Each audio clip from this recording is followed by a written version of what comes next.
Welcome back to NYU's Institute for Public Knowledge. I'm Rowan Ricardo Phillips. I am not your moderator for this panel. I am introducing our wonderful guests. We're incredibly lucky to have them and honored to be hosting this live edition of Burn It All Down. So without further ado, Brenda, I'm going to introduce you one more time for the public record, La Hemeroteca, right? So Brenda J. Elsley. Elsie is Associate Professor of History at Hofstra with a specialization in gender, politics, and popular culture in Latin America. She's the author of Citizens and Sportsmen, which I have and is amazing, Football and Politics in 20th Century Chile, and co-author with Joshua Nadal of the aforementioned and lauded Futbolera, A History of Women's Sport in Latin America. Both are from the University of Texas Press, and Futbolera is available for purchase somewhere on the interwebs. She has also written for mainstream outlets such as The Guardian, New Republic, and Sports Illustrated. Shireen Ahmed is a writer, public speaker, and sports activist who focuses on Muslim women and the intersections of racism and misogyny in sports. It's quite a Venn diagram. Her work has been featured and discussed in various media outlets. And when she isn't watching soccer, she drinks coffee as tools of resistance. Amen in solidarity. Shireen is currently working on her first book, and she lives in Greater Toronto with her family and her cat. Stephanie Yang is a Boston-based writer who covers international and domestic women's soccer. She currently manages SB Nation's women's soccer site, All 411, which I hope you're familiar with, the U.S. women's national team for Stars and Stripes FC, contributes at The Atlantic and Unusual Efforts. And she is still haunted by losing a high school game on penalty kicks while in goal. I've done the dirty work and gotten more intel on that. Stephanie was the emergency goalkeeper and actually saved one. So that's what you're supposed to have to do. Just one, that's right. So with no further ado, very, very, very special moment for us here. Thank you so much for being here. Ladies and gentlemen, we have here a part of very estimable Burn It All Down.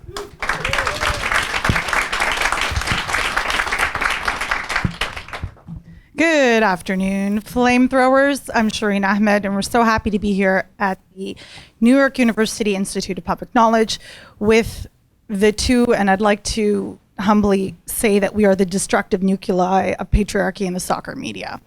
So happy to be here, Bren, Stephanie. What we're gonna do is, because it's late in the afternoon, we're gonna try to keep this fun, witty, and I have two of the sharpest minds in soccer writing in the world beside me, so I'm gonna make use of this.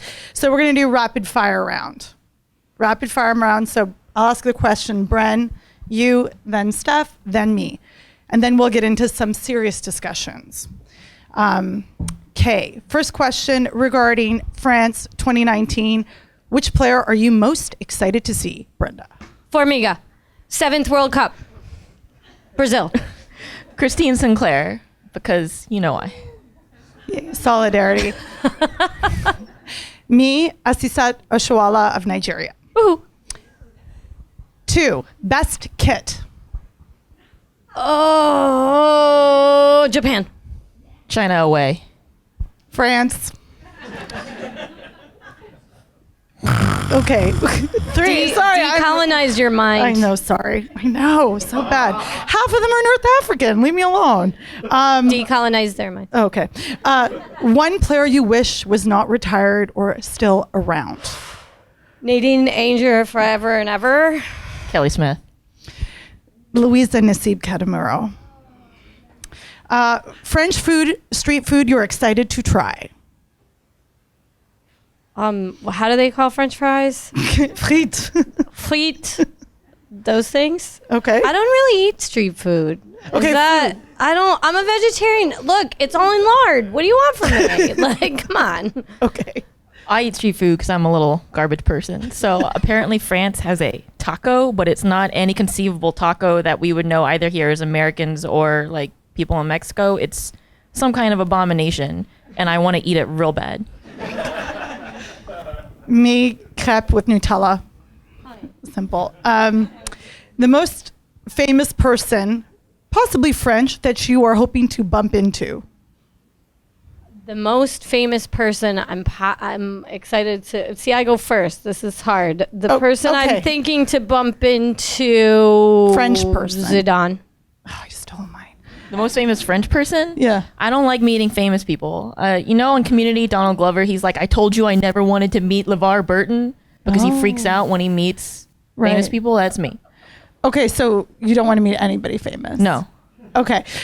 For me, it's Zizou, obviously. Same. I knew I was stealing that. Okay. To be truthful, I'm more or less on Zidane, but I know Shireen loves him, and I just wanted to angle in there. Okay, so to prevent this from happening, I'm going to preempt and start with Stephanie and then go this way.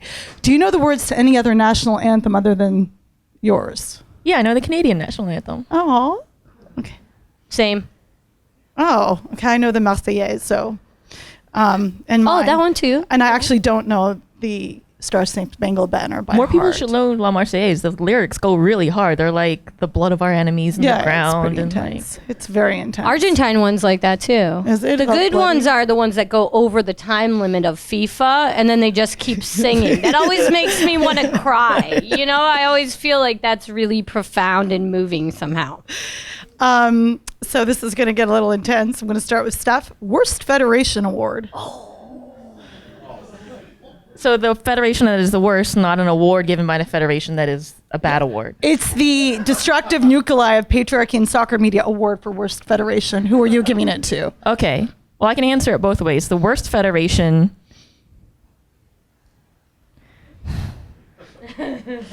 You can pass. I'm trying to sort through like all of them, and they're just like cascading. Those gifs of people doing complicated math on the screen, and they're just like, right now I'm pretty mad at U.S. soccer, but when am I not? So. Okay, fair. And the worst award given by a federation is the original She Believes trophy. It looked like a open speculum. Yum. And that's really interesting because it ties back into the history that Brenda and Josh were talking about gynecological issues used to prevent women from playing soccer. So that's so interesting how that.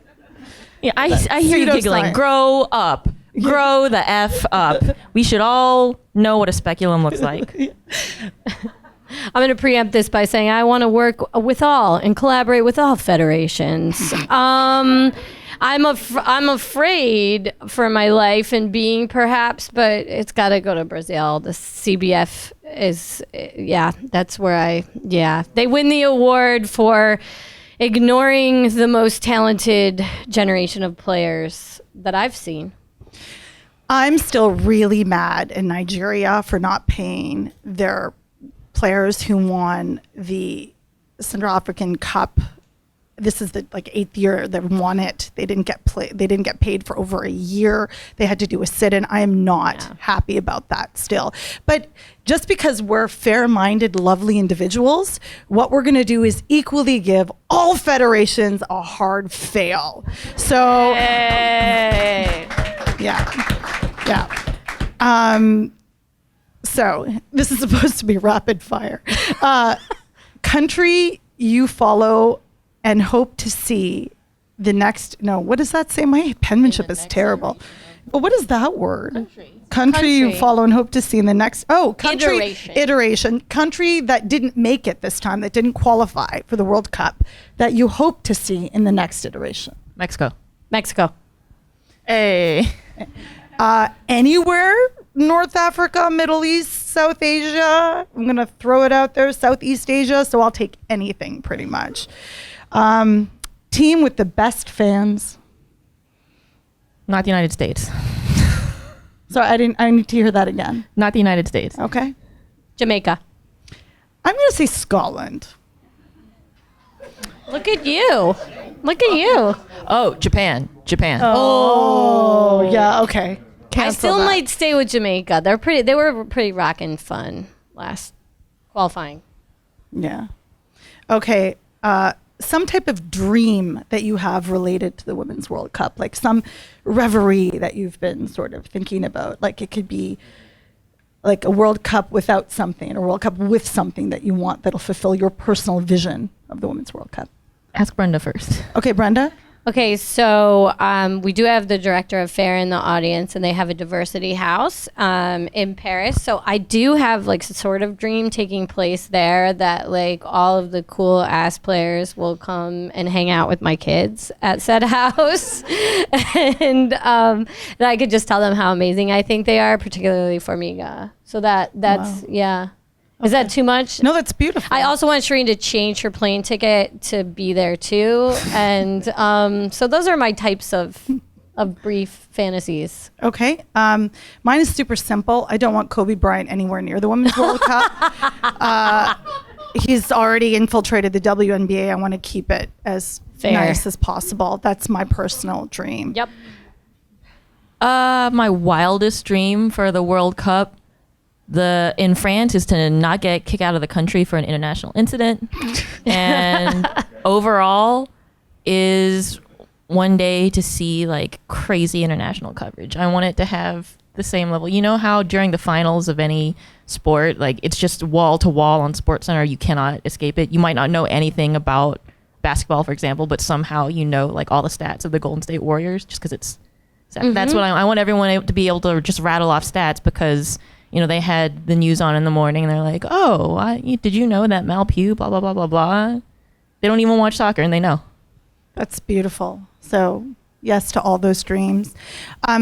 For those that are just listening to the audio, we're all wearing kits. Now, could each of you tell me what kit you have, what color it is, and why you are repping it? I am wearing Bolivia. It is green.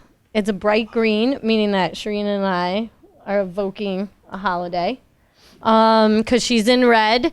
I wear it because I traditionally worked on Chile. Chile stole access to the sea from Bolivia in a pretty awful war in the 19th century. I know this is nerd stuff. Half the audience, since this is audio, is asleep by this time in my answer. But Viva Bolivia, give them back access to the sea. And to be honest with you, every time I say that in South America, nobody gets mad at me. If I wear an Argentine kit, you know, and so, you know, or Brazil. So this is like, you know, how are you going to knock on Bolivia? It's a place that's already gotten a lot thrown at them. Steph? Oh, I am wearing, rest in peace, a Boston Breakers kit from their last year in the league. It's a Julie King. She's going to be healthy soon, probably, maybe playing for the North Carolina Courage. But yeah, I'm just still salty and sad. I told a friend I can't leave Boston because I'm like one of those dogs who doesn't know its owner has died, so they go to the train station every day to wait for him. So I can't leave Boston in case the team comes back. Wow, this just took a sad turn. It's the only way to cope with the loss. It's to just like numb yourself and then laugh at the pain. Okay. Okay, that's, yeah, okay. We'll support you through this. I'm wearing an Afghanistan Football Federation kit by Hummel in solidarity with the players there. I wrote about it. And for Think Progress, actually, there it's an ongoing case of, and just a trigger warning for anyone listening, I've talked about this on the show before. A bunch of players have come forward and have talked about the abuse that they suffered by the head of the federation, who I heard over Twitter about an hour ago, has been banned indefinitely from FIFA. So that news just broke out. It has yet to be like completely corroborated, but I believe that is true. So Kareem is officially banned from FIFA for life. So just in solidarity, it's pomegranate red with a lion on it, and it's my favorite kit ever. So I'm wearing it for that reason. Okay, so that was our rapid fire. It wasn't very rapid. It was fiery, though. So what we're going to do with this particular hot take, and Rowan, you'll let me know for time, right? Because I'm totally not paying attention to that. Was we need, just if you could do an advice column, what would you advise people not to do during the World Cup? To whom would you give advice? And what would you advise them not to do? don't go to games of just your home country or the team you're rooting for. Try to make it to as many games as possible. And because there are tickets available for games that start at like €9, you have no excuse not to. Like really getting exposed to other nations' playing styles, and not just seeing them on the field, but like going into the context of, we'll talk about this later on another panel, but the context of, do you know how they qualified?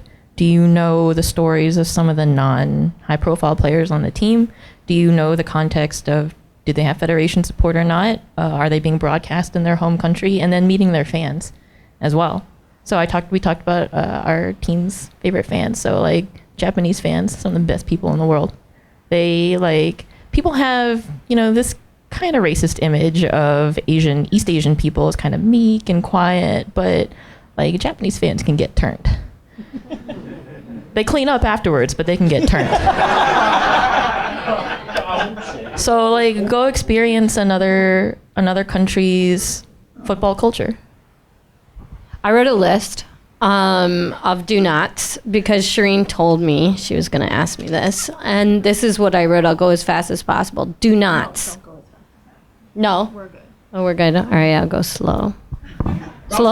Slow burn. Number 1, do not, because she said, what shouldn't you do? That's what she said. Do not make comparisons to men's players, no matter how tempting. Do not say Marta as Pele in skirts. Do not do that. Do not get all U.S. awesome exceptionalism. Don't do it. We're going to grow together. Grow as fans together. I love the U.S. team. Megan Rapinoe, probably my favorite player after Formiga in midfield. But still, don't do it. Don't be that person. Don't not, this is double negative, question the lack of diversity on the U.S. women's national team. Meaning, question the lack of diversity on the U.S. women's national team. And Brazil. And pay to play. Yeah, do not ask players to be marketers, social justice warriors, or other sort of secretarial positions during the tournament. Do not take lopsided scores as necessarily a sign of weakness in the game unless you want to talk about Germany versus Brazil in 2014, which none of us want to do. Nobody wants to do that. Wait, what happened at that game? Was there something bad about that? What was the scoreline? It was like a lot. It was bad. Why don't you tell me specifically what the scoreline was? That's you're mean. You're to do not be mean to me. That's on the list too. You know my soft spots. All right. Do not forget about grassroots soccer. So do not forget about the fact that there's other stuff going on underneath all this. And finally, do not avoid paying for good content. There can be good content out there. And yes, if you're a college student and you can't pay for The Athletic, I feel you, right? I'm in no way criticizing you. But if you have the money to pay for really good soccer journalism, there are times, and I'm not saying this because I'm making a lot of money off of it or anything, there are times that it is worth supporting those sorts of outlets that are doing the work that you want them to do. So maybe you want to talk about your guys are writing. I'll just do my don't really quickly. That's your don't. My don't is soccer federations don't take credit for stuff that you have no right to take credit for. A lot of this work is done by the women for the game, for their love. Don't ride on the coattails of the work that women have done. Great example is 2015, the World Cup. Canada hosted. I saw lots of massive matches, but I saw the CSA taking credit for what I don't think was rightfully deserved. And yes, if you do that, we will have a hot take every 5 minutes if required. Also, diversify your intake. I think it would be really fun as fans if we started listening to, and I only do this because I get my international soccer off shady Reddit streams. So I often listen to soccer in different languages, many of those that I actually don't understand, but that's okay because it's exciting. So just sort of diversify where you're getting your soccer information from. And I mean that independent writers, freelance writers, and I'm shocked you're not living $1 billion life after soccer freelance writing. We are shocked. We are so shocked right Feminism now. will get you rich. I'm kidding, obviously. It's gotten no one rich ever. So in terms of other don'ts, like I was going to add in soccer media. Enough, and soccer media, particularly in those countries, leave out your national exceptionalism, please. I'm not interested in the bald eagle gifs. I'm not. The USA didn't save soccer. It didn't happen there. And for everybody in the UK, you didn't invent soccer. It was invented in China 2,000 years ago, and I will die on this hill. That being said, and the Pakistan and the Afghan and me is saying, we invented football. We didn't, but that's just what I'm going to say.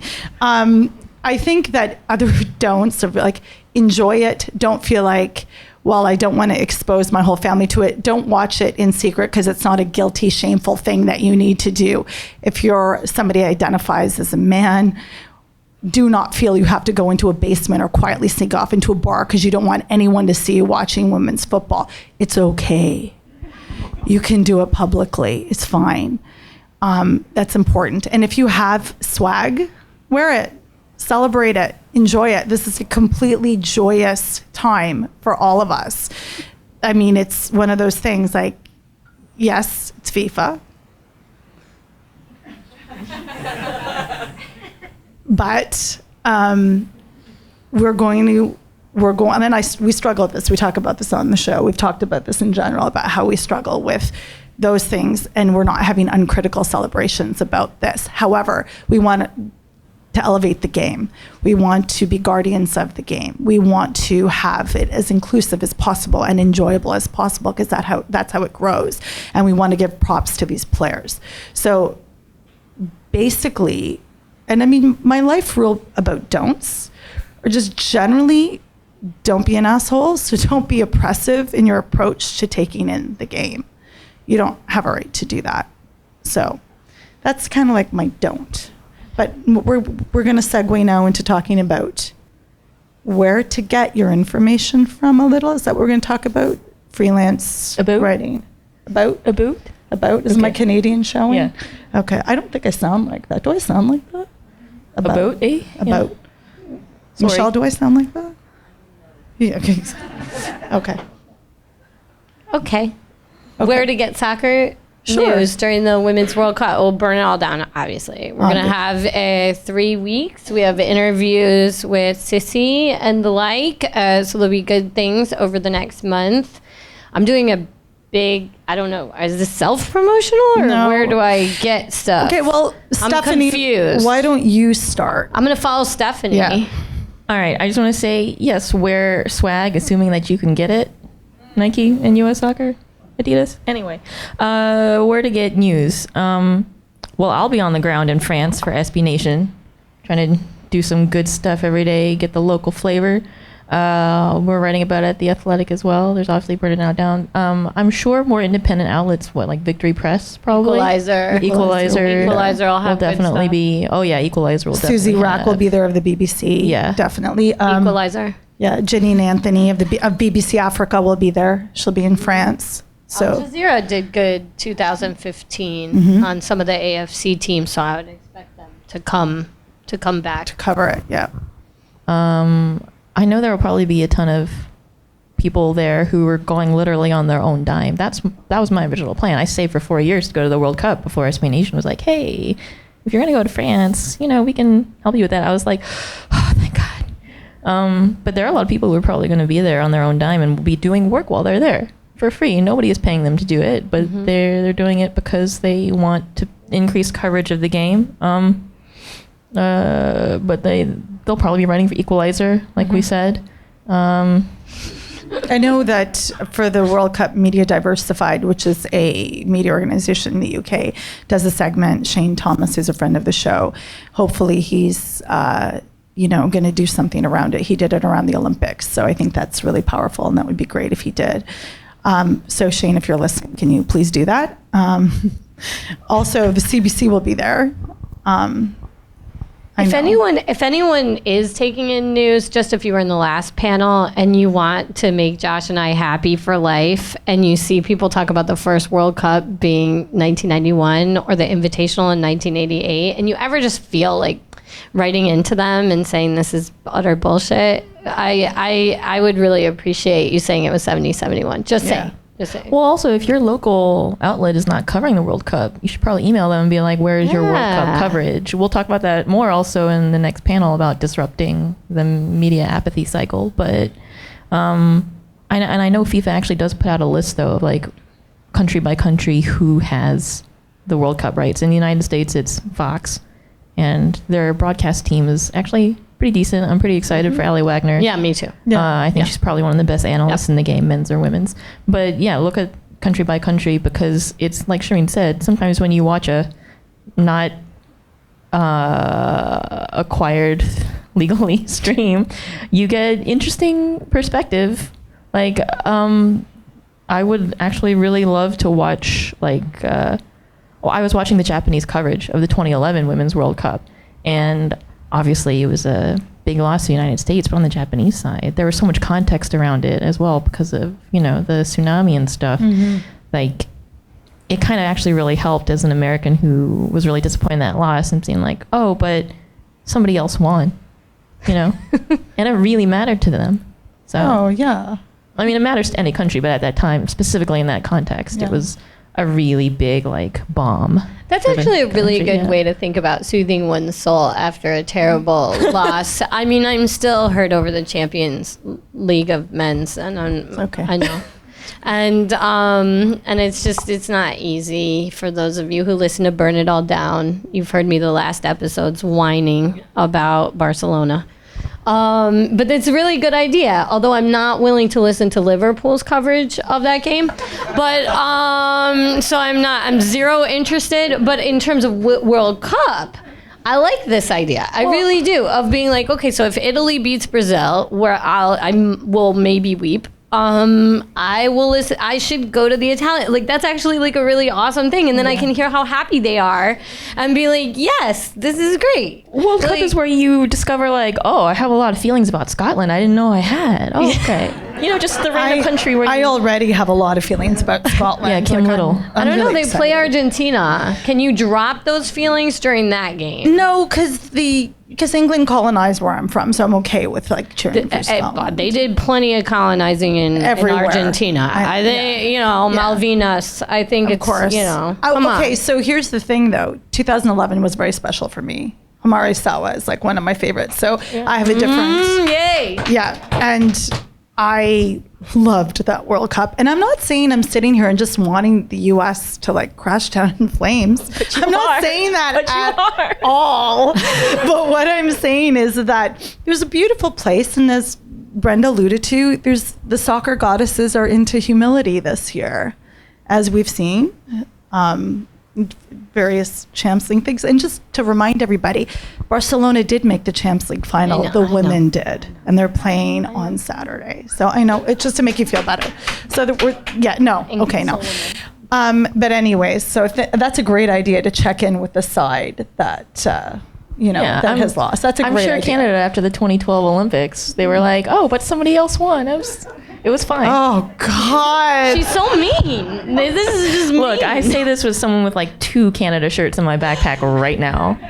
So that was the worst moment in sports for me. I think it was the worst moment in sports for a lot of people. It was terrible. I just published a thing on Aaron McLeod today in The Athletic.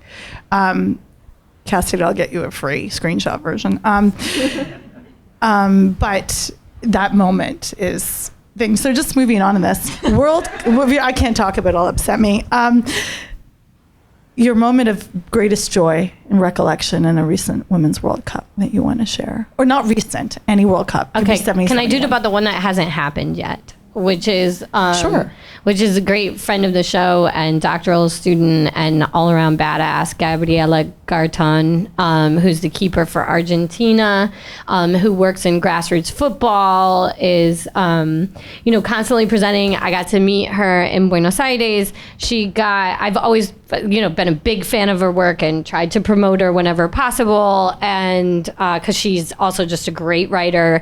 And we went to this grassroots thing together, and she knows that my daughter plays soccer, and she only got 3 jerseys, one for herself, one for her parents, and one for my middle daughter, Luna. And so I am so excited for Luna to get to wear it against Scotland.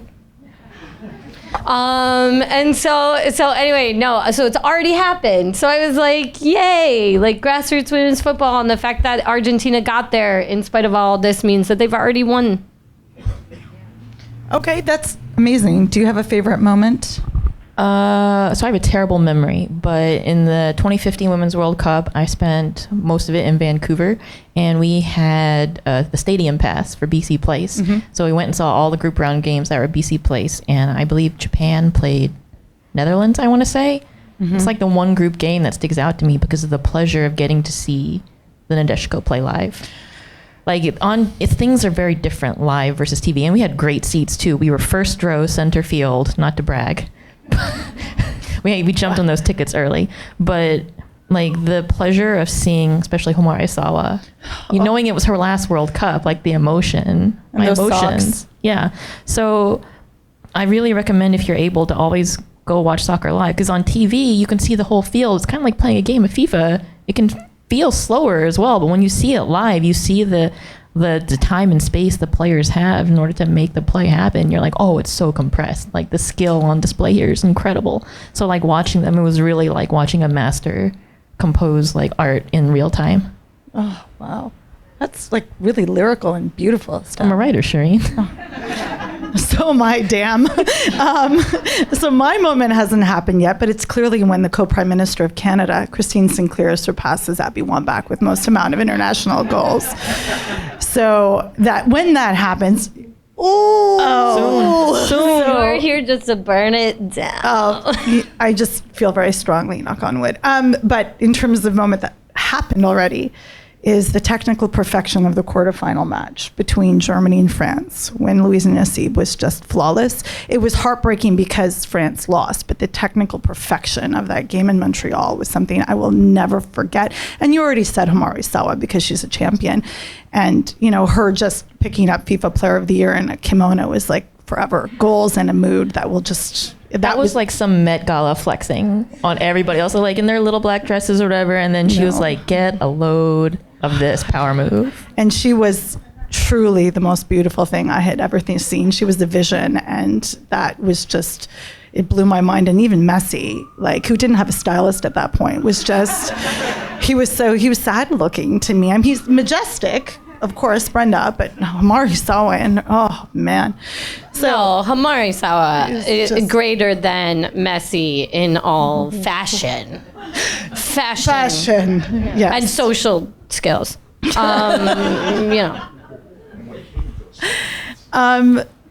something else we've talked about of past, and okay, so any predictions on retirements after this World Cup? Most of Canada's roster. I'm so sorry. That's okay. It's okay. It's okay. We know. I mean, Carly Lloyd will be out. Really?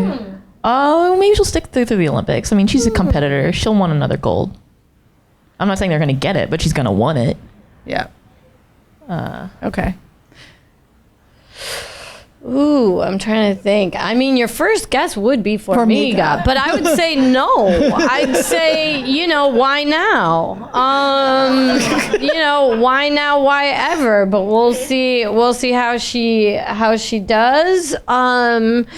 That's such a good question. I didn't know that one was coming. Yeah, sorry. Will it be Marta's last World Cup? I would say maybe. Yeah. She's slowing down. I mean, it's noticeable. I mean, she can still change the tempo of a game from the center circle like crazy, but yeah, she is, So that's, there's that. I'm just going to ride off what Steph said, and probably I'm not ready emotionally for Christine Sinclair to go, but we'll just cap that award, and then we'll walk out after we win, and walk out with that award, and then She's going to score one more goal than Abby, and like immediately after, she's just going to like take off the shoes, sit down, and be like, okay, I'm done. And she will score that goal with her head. So we're waiting for that. So we have about a couple minutes left. So do you want to wrap up anything and say anything and offer some advice to our listeners out there in terms of the World Cup? Yeah, so I want to know what games you think we should watch right off start group stages. Any particular game you're most excited about? All of them. Okay. If you have not the capacity to watch all of them, what one might you prioritize? Or what are you excited about? Scotland, Argentina. Scotland, Argentina. Now it's on. No, but now it's on. I'm not Like, Scottish. I'm just saying, like, I'm excited about that. This is happening, though, now. Now we have the next 3 weeks where we've thrown down the gauntlet. I want to use Braveheart GIFs somewhere.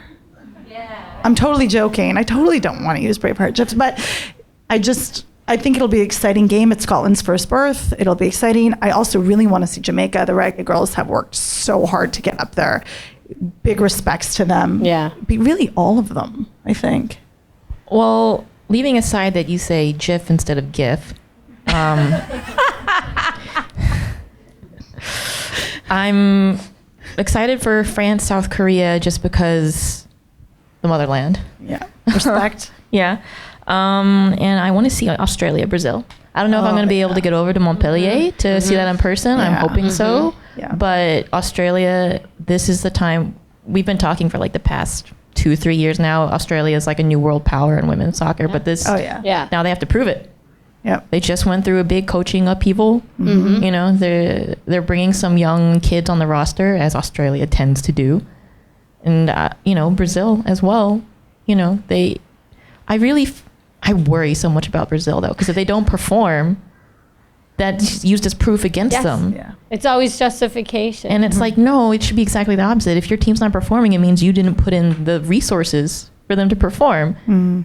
It feels like some kind of basic business, but like sexism prevents them from going that way. So, yeah, I worry. Dog's the reason. Yeah, I fret constantly over Brazil and any country really that's underfunded by their federation, because they're gonna be like, oh, you didn't perform. Well, we gave you some money and we didn't see a return on it, so we're gonna cut your funding next year. Yeah. So tough question. Last question. Prediction for winner. Josh said England this morning. You can't blame Josh. I want to totally throw him in front of me on this. As an historian, I'm really the future's tough. I'm just way better with the past. You know, the Japanese team looked just really good in recent months. I don't know, you guys think France I think knockouts are going to be a bloodbath. What you think? What knockouts are going to be a bloodbath? Yeah. Some weird stuff is going to happen. Weird stuff happens at any World Cup, right? It's soccer. Anything can happen, but I think some weird shit is going to happen. I mean, the U.S. is all right. I predicted France, Croatia for the men in the final. Yes, I did. I'm predicting France, Australia in the final for women. Ooh. I just think if knockouts are weird, it would allow room for someone like England to slip in there. They're not a pushover.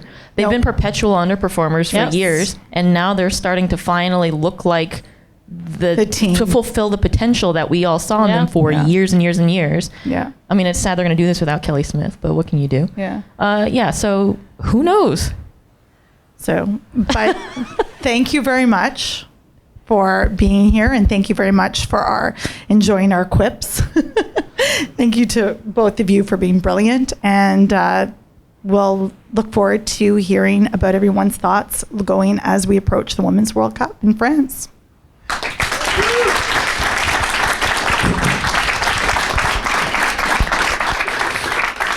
Brenda Elsley, Shireen Ahmed, Stephanie Yang. Just burnt it all down. How's that for a hot take?